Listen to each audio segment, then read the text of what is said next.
Halo guys, kembali lagi di channel FKR Project, Forum Konspirasi Rahasia. Kali ini kita bakal membahas sebuah kasus horor yang diceritakan oleh sosok si Bayu nih, yang namanya telah kita samarkan. Jadi singkat ceritanya aja ya teman-teman, topik yang bakal kita bahas kali ini adalah dia, sosok Bayu ini pengen dijadikan tumbal perusahaan dan banyak banget dia mengalami kejadian horor. Buat teman-teman juga yang ingin menceritakan kisah horornya dan pengen dibacakan di channel ini, teman-teman bisa langsung aja klik di sini karena setiap malam Jumat kita bakal menceritakan sebuah cerita horor. Kita mulai videonya sekarang juga.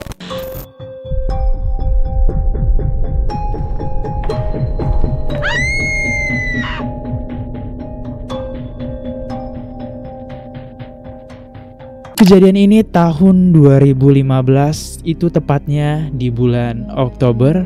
Saat itu si Bayu ini masih pengangguran. Sebagai seorang teman dari komunitas Facebook, itu ngelihat si Bayu yang sedang menganggur.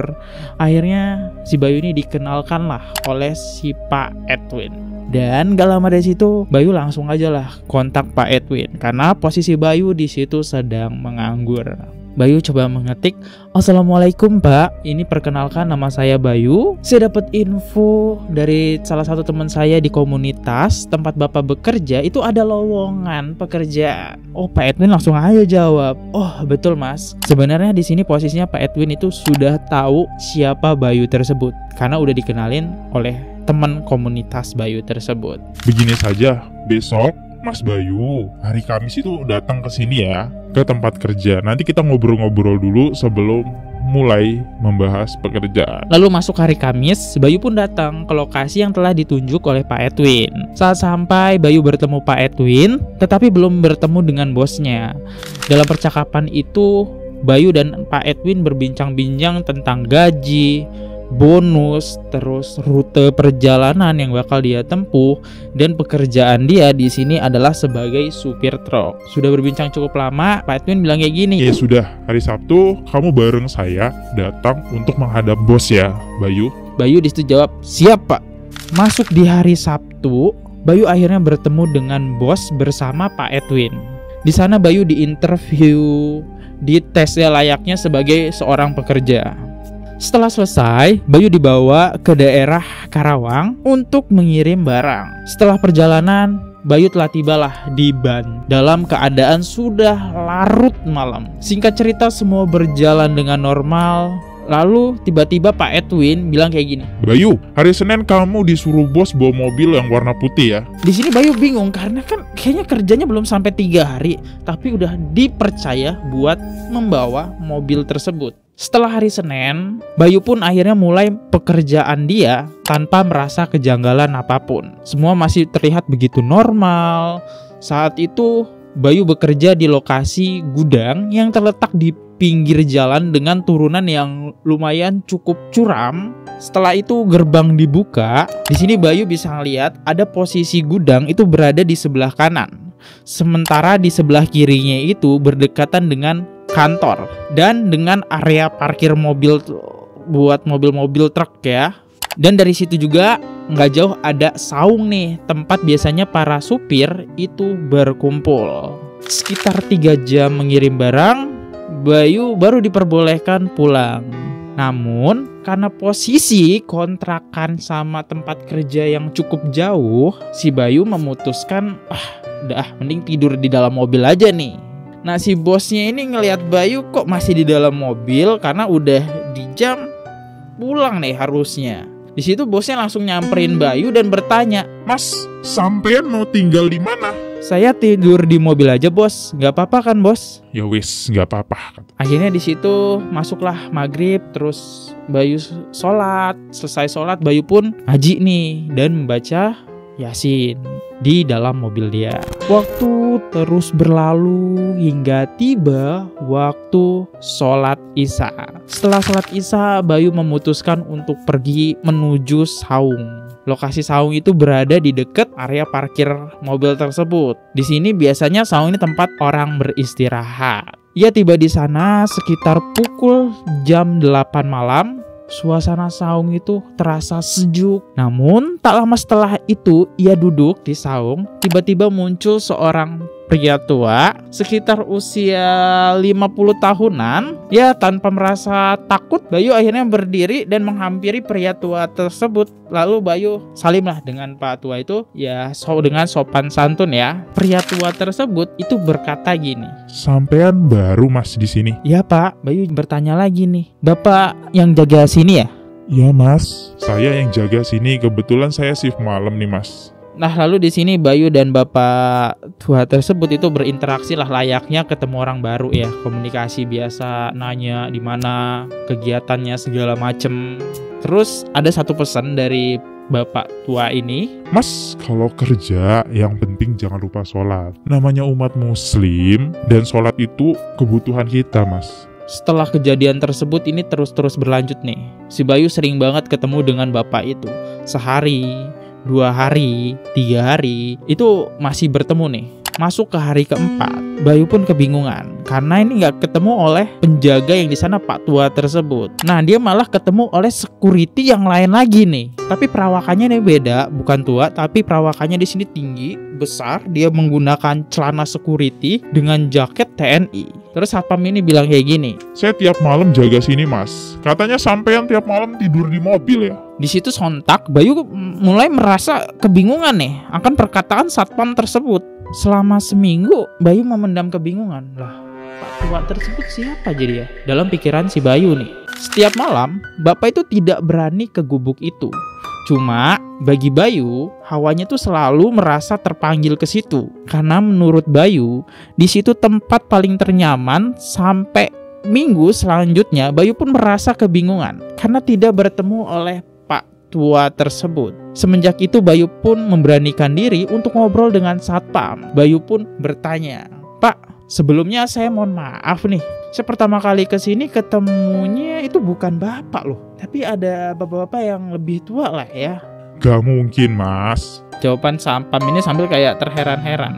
"Sampean tidur di mobil kan? Saya aja tahu kok situ tidur di mobil."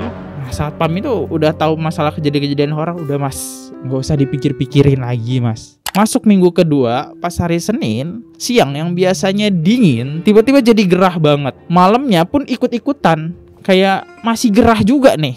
Ditambah lagi ada suara geraman. Sejak itu, mobil jadi tempat paling aman menurut Bayu buat dia tidur ya. Tapi pada hari Jumat, habis kirim barang, Bayu ini kayak kecapean. Dia tuh kayak gak sempet buat sholat maghrib lewat, sholat isya lewat, juga nggak ngaji juga nih, udah lewat karena saking kecapeannya Bayu nih. Waktu lagi istirahat di mobil, tiba-tiba mobil di belakangnya kayak digoyang-goyang nih. Terus terdengar suara cekikikan. Nah, Bayu sampai bingung di sini. Mobil digoyang, ada suara cekikikan. Tapi Bayu di sini tetap mikir positif aja teman-teman. Ya mungkin ini suara hewan kali ya. Tapi kejadian itu terus terulang. Makin hari makin aneh. Sampai satu malam mata Bayu tuh nggak sengaja kayak ngelirik ke gang sempit yang posisinya itu ada di samping gudang ya. Jadi dia ada di tengah-tengah antara kantor dengan gudang nih. Jadi di situ ada gang kecil ya. Nah, Bayu coba nih ngelihat area gang tersebut, dilihat, difokus. Wah, dia malah ngelihat sosok tinggi besar dengan mata merah menyala itu menatap Bayu.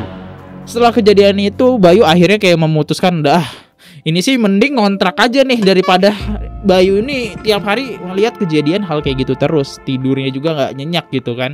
Jadi kan jam kerja juga makin keganggu. Tapi anehnya di sini Bayu udah pindah nih. Dia kayak ngerasa masih diikutin oleh sosok-sosok tersebut. Bahkan Bayu tuh sesekali kayak ngerasa dipanggil-panggil nih buat balik ke gubuk tersebut buat istirahat katanya. Singkat cerita, masuk ke bulan kedua. Tiba-tiba di perusahaan tersebut ada penyembelihan kambing. Tapi anehnya di sini kepala kambingnya itu malah dibuang, dikubur ke dalam tanah. Bayu yang lihatnya jadi makin bingung nih. Biasanya kan kepala kambing bisa dimakan ya teman-teman, tapi di sini dikubur kepalanya. Karena udah nggak tahan, Bayu sama kejadian-kejadian aneh yang menimpa dia, bahkan dia ngelihat kepala kambing yang dikubur. Akhirnya dia ngobrol nih, curhatlah sama Pak Edwin. "Pak, kemarin ada acara potong kambing, kok Bapak tidak datang nih?" Nah, Pak Edwin jawab di sini. Pasti kepala kambingnya dikubur nih. Iya, Pak. Sampean kok tahu? Dengan wajah ekspresi Pak Edwin yang ketakutan. Udah, sampean nggak usah tanya-tanya lagi mas soal itu. Ya udah, kita cukup tahu aja ya. Saya cuma minta tolong dihargai aja. Kita ini kan muslim ya. Ngerti sendirilah, terus terang aja mas. Setiap ada acara kayak gitu, saya nggak bakal datang ke gudang tersebut. Lalu semenjak kejadian itu, Bayu pun akhirnya kayak memutuskan untuk tidak ikut acara itu lagi.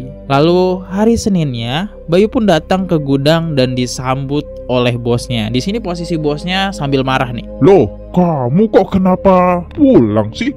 Gak ngikut-ngikut, di sini lagi pada makan-makan tuh. Bayu di sini jawab dengan nada lembut, "Iya Pak, saya ngontak jauh soalnya Pak." Karena menurut Bayu, pulang kerja itu udah jam-jamnya macet. Itu kan bikin dia kayak double capeknya. Kalau pulang nunggu malam lagi ditambah acara tersebut, terus kapan si Bayu ini istirahat? Soalnya kegiatan tempat kerja Bayu ini kan cukup padat teman-teman. Ditambah dia ngontrak yang cukup jauh. Singkat cerita, selama sebulan itu pas masuklah di hari Sabtu, ini perusahaan beli sapi. Tapi yang bikin anehnya, setelah disembelih, ini sapi ini bukannya dimakan tapi dikubur di tengah-tengah area gudang. Mulai dari situ Bayu mulai ngerasa was-was dan gelisah. Wah, ada yang gak bener nih sama perusahaan ini ya. Dari yang awalnya pala sekarang menjadi sapi. Singkat cerita, salah satu teman kerja Bayu itu ada yang jatuh sakit. Karena udah lama sakitnya, temennya minta izin nih ke bos supaya Bayu aja yang gantiin dia gitu. Bayu sih sebenarnya nggak enak, tapi karena situasi nggak memungkinkan ya udah, dia akhirnya bantuin kerja bareng. Semua pun berjalan lancar, bahkan pengiriman jadi makin banyak, apalagi buat promosi ke Jawa Tengah nih. Sore harinya Bayu dipanggil bos dan mereka sepakat buat bagi hasil itu besar banget teman-teman. Sekitar 50% bagi dua nih. Dengan catatan barang-barang yang dikirim ke Karawang. Wah, di situ Bayu kan makin semangat nih. Setelah semuanya dikirim, Bayu pun berangkat seperti biasa. Semuanya masih aman, tapi waktu balik ke gudang, dia tidur lagi nih di dalam mobil. Dan dari situ mimpinya mulai aneh. Bayu ngerasa kayak diajak ngobrol nih sama seseorang dari gubuk yang dulu dia temui nih. Tapi kali ini dia masuk ke dalam mimpinya sendiri. Sementara orang lain itu pada ngelihat Bayu tuh pada takut kabur. Ya, Bayu malah kayak ditahan tangannya. Set, dipegang. Sambil ada suara bilang, "Udah, kamu di sini aja. Gak usah lari." Dan di situ Bayu masih lihat sosok kepala kerbau. Dia berdiri diam tapi matanya menatap ke arah Bayu dengan ekspresi marah yang gak bisa dijelaskan. Masuk bulan Januari, kiriman pun tambah meledak. Lalu bosnya berkata, "Sekarang gini mas, sampean sanggup nggak kalau harus berangkat seminggu 3 kali? Rutenya Karawang Klaten loh." "Kalau saya sih dikasih kerjaan ya mau aja Pak. Soalnya itu udah jadi tanggung jawab saya, udah tugas saya juga. Cuma gimana nih Pak, sama 2 supir yang lainnya." Supir 1 dan 2 pun menjawab, "Saya nggak tahu jalan mas, kalau ke Jawa biar mas aja yang bawa." Di sini menurut Bayu, sambil tercengang. Dalam pikiran dia ini ada yang aneh nih. Masa iya jawaban dari seorang supir yang udah lama kerja di sini nggak tahu jalan? Rasanya dalam pemikiran Bayu udah nggak masuk akal. Ya udah, Bayu memutuskan akhirnya buat bawa mobil itu sendiri. Masuk ke bulan Januari, Bayu berangkat dari Karawang itu jam 6 pagi. Dia keluar dari tol itu di kilometer 101 dan baru benar-benar keluar dari Karawang sekitar jam 3 sore. Setelah nunggu waktu maghrib dan sholat, Bayu pun langsung lanjut lagi start mulai perjalanan dia. Rute yang Bayu lewatin ini lumayan panjang teman-teman, kayak dia melewati Brebes Timur, terus ke Tegal, Pemalang, Pekalongan, Batang, lanjut lagi ke Semarang.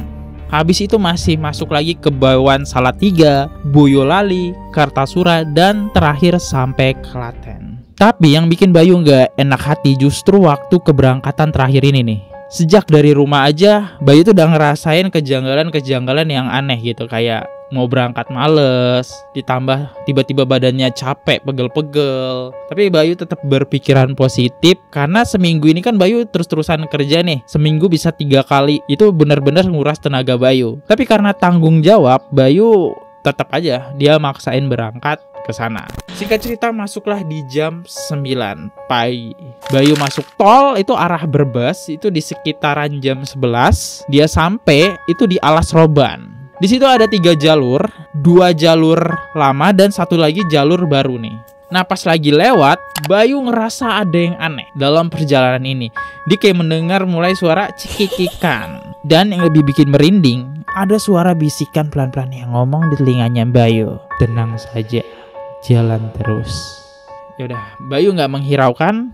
Bayu terus jalan. Begitu sampai di Alas Roban, Bayu rencananya mau belok kanan nih. Karena dia kayaknya ngeliat mau ngisi solar aja nih ya.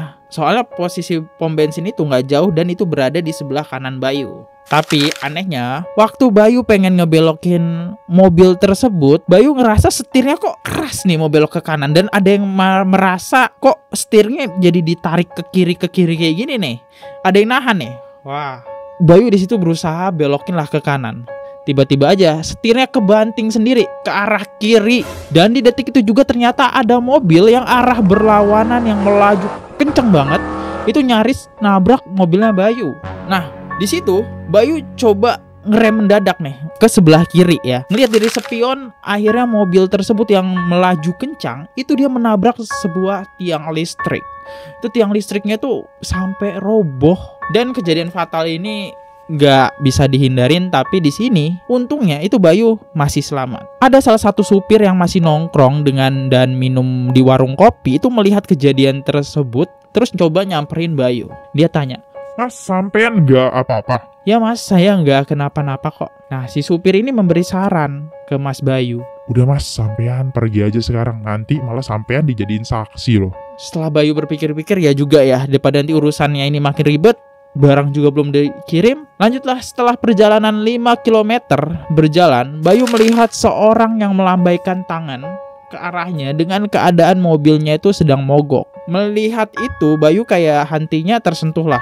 Akhirnya Bayu menepi dan menghampiri supir yang minta tolong tersebut. Lalu di situ Bayu dan si supir tersebut itu ngobrol sampai 20 menitan lah. Tiba-tiba dari kejauhan ada sosok 2 orang nih bawa ban dan akhirnya nyamperin Bayu, bertanya nih Bayu, Mas, sampean kok tadi muter-muter ya di mobil saya? Kenapa? Kok kayak bingung gitu? "Loh, enggak kok mas, saya nggak muter-muter.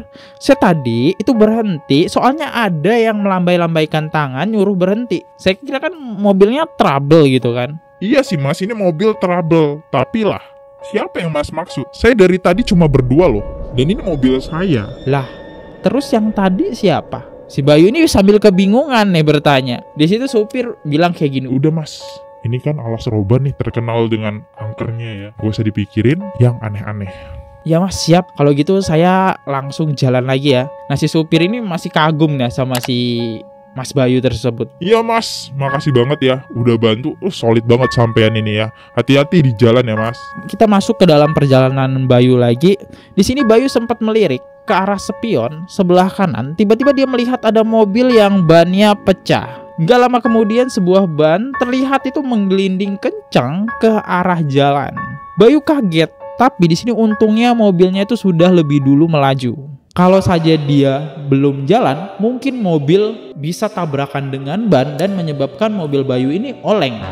Di situ Bayu panik ya, masih ada rasa-rasa panik. Bayu tiba-tiba merasakan sesuatu di sebelah kirinya, seperti ada seseorang yang duduk di sebelahnya. Tapi pas Bayu tengok di sebelah kiri, kosong. Akhirnya Bayu memutuskan mampir ke sebuah rumah makan lah. Kebetulan itu milik temennya di komunitas Facebook tersebut. Dan beruntungnya si pemilik ini lagi ada di tempat. Di situ Bayu langsung turun dari mobil, masuk ke rumah makan, dan di situ pemilik rumah makan langsung bertanya, Mas, sampean berangkat sama siapa? "Sendirian pak?" Beneran sendirian? "Iya serius pak, saya dari tadi sendirian." Terus yang tadi duduk di sebelah sampean itu siapa? Di situ Bayu langsung terdiam, coba ngeliat, gak ada siapa-siapa. Sampean tadi tuh sempet berhenti di Alas Roban ya? "Iya pak, saya berhenti karena ada mobil trouble. Ada yang ngelambain, makanya saya kira butuh bantuan." Waduh, dalam pikir penjual ini, sebagai seorang teman Bayu yang melihat gelagat anehnya, itu langsung coba ngebantuin Bayu. Disiramlah mobil Bayu dengan air yang sudah didoa-doain lah ya sama pemilik warung tersebut. Setelah itu Tanpa pikir panjang, Bayu kembali melanjutkan perjalanan karena dia takut terlambat sampai ke lokasi tujuan. Di tengah perjalanan, Bayu sempat melihat ke spion. Ini aneh lagi nih. Di belakangnya tuh banyak mobil, tapi nggak ada satupun yang mau nyalip mobilnya si Bayu nih. Bayu jadi heran-heran, ini kenapa nggak ada yang mau nyalip mobil saya ya? Kenapa malah mereka cuma ngikutin dari belakang? Saat memasuki area terowongan, tiba-tiba ada satu mobil yang nyalip dan memotong jalur, lalu memberikan isyarat agar Bayu menepi. Dengan bingung, Bayu pun menepi. Di situ turunlah seorang supir dari mobil itu dengan wajah kesel. Mas, dari tadi sampean ini bawa mobil dari tol sampean sini nggak bener ah. Tahu nggak? Mau nyelakain orang ya? Maaf Pak, maksudnya gimana ya? Saya merasa nyetir biasanya aja kok. Tapi maaf kalau saya salah. Si supir nih makin tambah kesel teman-teman.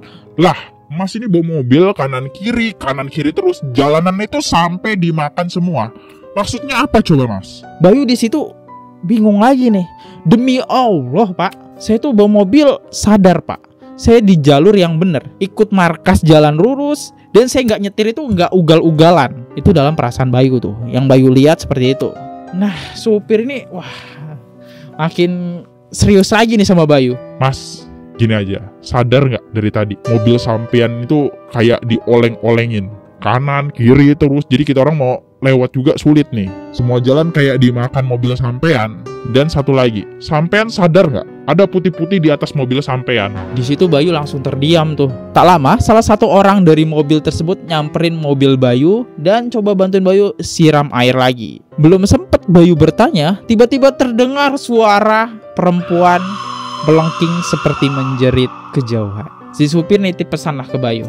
Mas, baca bismillah. Niatnya kerjakan, entah apapun itu yang ikut, niat baik insya Allah dilindungi. Baca bismillah ya Mas. Setelah dibantuin bapak itu, akhirnya Bayu udah deh sampai lah dia ke gudang. Bayu langsung deh cerita ke security tentang kejadian yang baru Bayu alami ini. Tapi anehnya supir lain yang dia temui juga nggak tahu pasti apa sebenarnya yang dibawa oleh Bayu malam itu. Jadi nggak ada yang tahu nih apa sebenarnya putih-putih yang dibawa Bayu itu. Paginya bos Bayu ini nelpon Bayu. Ada permintaan tambahan itu barang sekitar 150 unit dan Bayu pun menyanggupi. Setelah itu bosnya juga meminta Bayu untuk lanjut kirim ke daerah Banten. Meski tubuh Bayu masih lelah, sebagai tanggung jawab dia tetap berangkat. Selama perjalanan menuju Banten, tepatnya di lingkar Salatiga, Bayu melihat sesuatu yang melayang-layang nih di udara.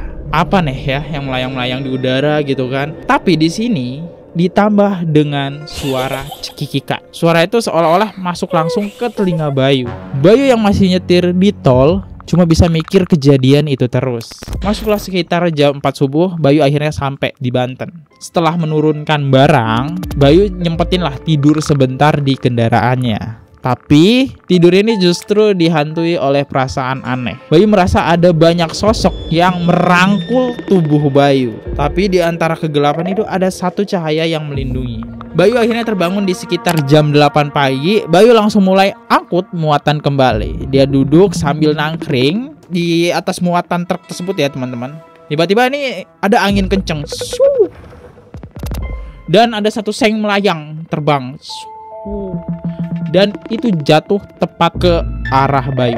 Tapi entah kenapa saat itu tubuh Bayu sempat didorong ke depan nih. Set. Dan seng itu dikit lagi kena Bayu dan akhirnya meleset. Hanya jatuh pas di belakang Bayu. Sontak orang-orang pekerja di sana pada kaget lah karena ngelihat persis nih Bayu nih yang hampir kena seng tersebut. Pada panik lah mereka. Akhirnya salah satu pekerja itu bilang kayak gini, kalau tadi sampean kena, bisa-bisa kepala Bayu kebelah nih, udah kayak roti. Bayu pun di situ shock, dia cuma terdiam, bingung dan heran. Setelah kejadian itu dia diminta untuk istirahat. Tapi anehnya Bayu justru merasa tubuhnya kayak baik-baik saja, meski begitu, tapi dia masih ngerasa aneh dan bingung. Dia selamat nih ya dari hal tersebut. Ketika muatan yang dimuat Bayu tadi hampir selesai dimasukkan ke dalam mobil, Bayu mulai merasa seperti ditarik. Ada dua dorongan yang berlawanan. Satu seakan-akan memerintah ke belakang, satunya lagi menahan untuk tetap di tempat. Seolah ada dua energi yang benturan nih. Dan tepat di saat itu juga kakinya sempat terjepit di antara celah pintu muatan. Rasanya tuh sakit banget, mengembalikan kesadaran, tapi perasaan ganjil itu pun belum pergi. Setelah sampai di gudang, Bayu mulai merasa ada yang aneh nih. Teman-temannya terlihat natap Bayu ini sinis. Pandangan mereka itu tuh dingin, acuh, seolah-olah Bayu itu melakukan kesalahan besar. Padahal Bayu nggak tahu apa masalahnya, padahal dia nggak ngelakuin kesalahan yang dia rasain. Yaudahlah, Bayu di situ nggak menghiraukan, tapi dengan kakinya yang masih terasa sakitnya luar biasa, Bayu tuh coba menghubungi bosnya lewat telepon. Bos, saya kecelakaan nih, kaki saya remuk, nggak bisa jalan normal nih. Bosnya dengan nada dingin yang nggak peduli. Ah, nggak mungkin. Saya nggak mau tahu. Hari ini juga kamu harus tetap kerja. Bayu tetap melanjutkan pekerjaannya. Meskipun kakinya dalam kondisi remuk, untuk menahan kopling mobilnya saja dia harus pakai tangannya. Jadi Bayu itu ngakalin deh teman-teman ya. Koplingnya itu nggak diinjek pakai kaki lagi, tapi pakai tangan. Jago juga nih si Bayu ya. Di sini posisi Bayu itu sambil nahan rasa sakitnya yang udah nggak bisa digambarkan banget ya, karena bener-bener itu kejadiannya itu bisa ngerusak kaki dia gitu kan. Kejepit guys, soalnya kejepit pintu.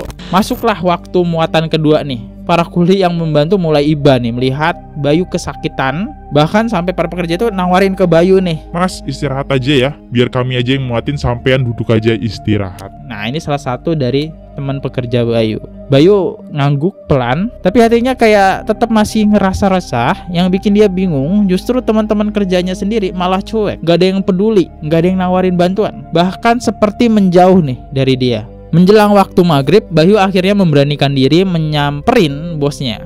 Kakinya diseret pelan-pelan karena emang masih cedera parah banget, sambil menahan perih, tapi hatinya lebih perih lagi nih. Karena ya udah sakit, tapi bukannya disuruh istirahat malah dipaksa suruh kerja sama bosnya ya. Di sini Bayu langsung bilang, "Pak, kaki saya lihat sendiri nih.